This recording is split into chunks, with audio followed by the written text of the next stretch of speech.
Then there are signs today that say, drive carefully, school children crossing.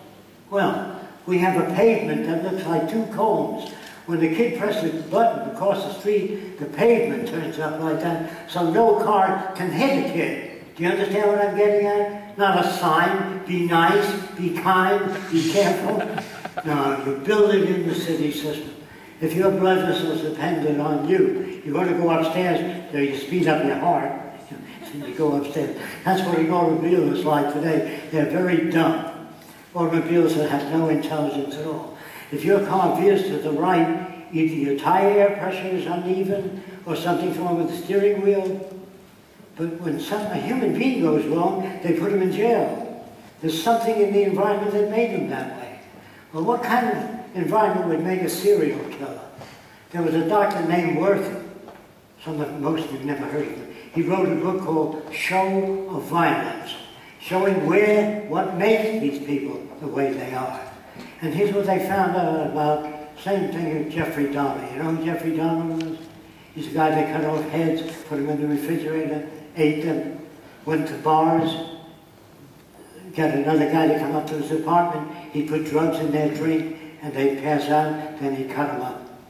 Now, Jeff, they said, what's the matter with this guy? Nothing's the matter with him. He was brought up in an environment that was warped. Now, let me explain that to you. When he was about 3 years old, 4 years old to be exact, perhaps a little older, he was touching his private parts. His mother was an old-time Baptist. He said, you're going to burn in hell touching that part of your body. And that kid began to tremble. You burn eternally. You'll get the worst of Satan's treatment. And the kid was scared. And the mother said at 2 in the morning he was screaming. And she came in the room, he stuck needles into his genitals because he didn't want to go to hell.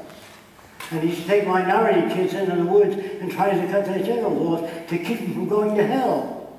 What do you think they do when we get mad at the Japanese? They show you Japanese with crooked teeth, bayoneting a pregnant woman, and pulling the bayonet up. Enlistment goes up 75%. You have to show them as evil people to get enlistment high. So that's all you do is you run movies and show Japanese gang raping a white woman in Samoa, wherever the hell.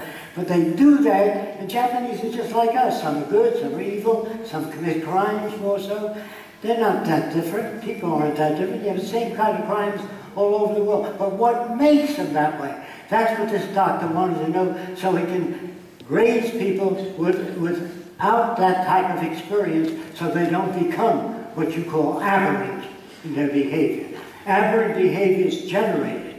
Now, I can't think of the guy's name immediately, but Jeffrey Dahmer. He used to, when he was a kid, he was a loner, and he'd pick up animals that were run over by a Mack truck. That was exciting to him. You know, there's some kids around 13 that know nothing about sex, and the building catches fire. It's so exciting they have an orgasm. And so they create fire to have an orgasm. And some men are brought up, like I said, in the South Pacific Islands, everybody walked around nude. That's 65 years ago when I was there. I don't know what it's like today. Too emotive. And I never saw a native stare at a female's body that was brought up where everybody walked around nude. They swam nude when they were little kids. So looking at a female body had no meaning at all. They look at the girl's eyes when they talk.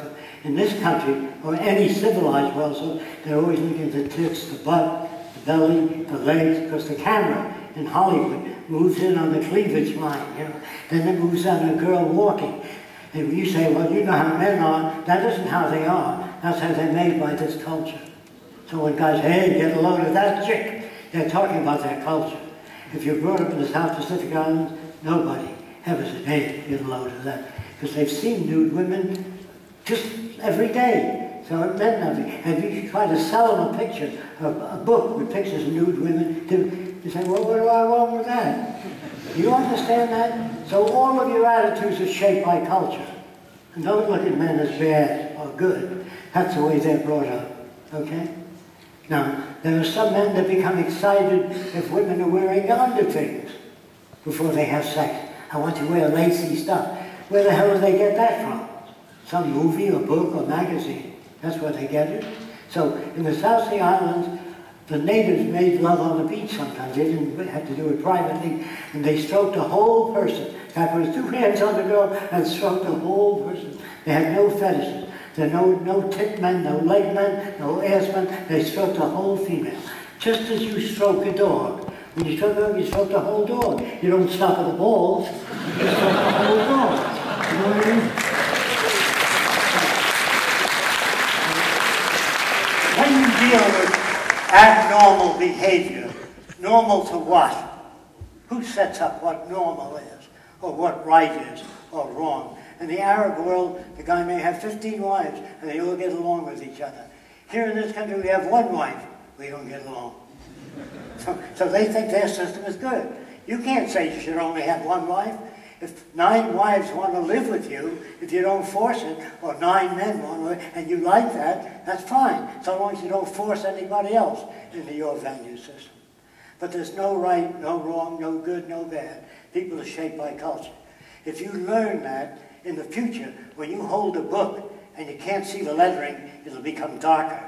And you put it closer, the lettering will get larger. You understand? The books will be smart. So when you have medical books in the future, they'll be updated by laser beam. So instead of you getting a new magazine every month as to what's new, there'll be a section in your medical book that tells you what's new, unless you press hold if you don't want to change. When you walk out of your room in the future, the lights go out automatically. You don't need to turn them out. All the air conditioning goes off.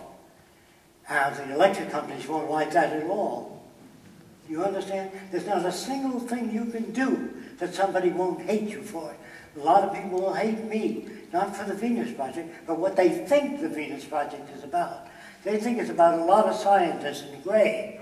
You will work in Area D. You, Area K. That's what they picture. That's not the Venus Project at all. That's their own projections. If you want to know about the Venus Project, ask me about it. But there's no authority in it. And the doctors are responsible for the health of everybody. And if the health drops below a certain standard, they go back to school.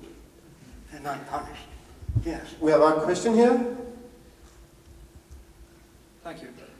I have a question about the things you say about the future. For example, if a scientist has one theory that will solve some sort of problem, and another scientist has another theory for the same problem, wouldn't that create a conflict between the scientists? For example, Einstein has continuously had to defend his theories. Okay.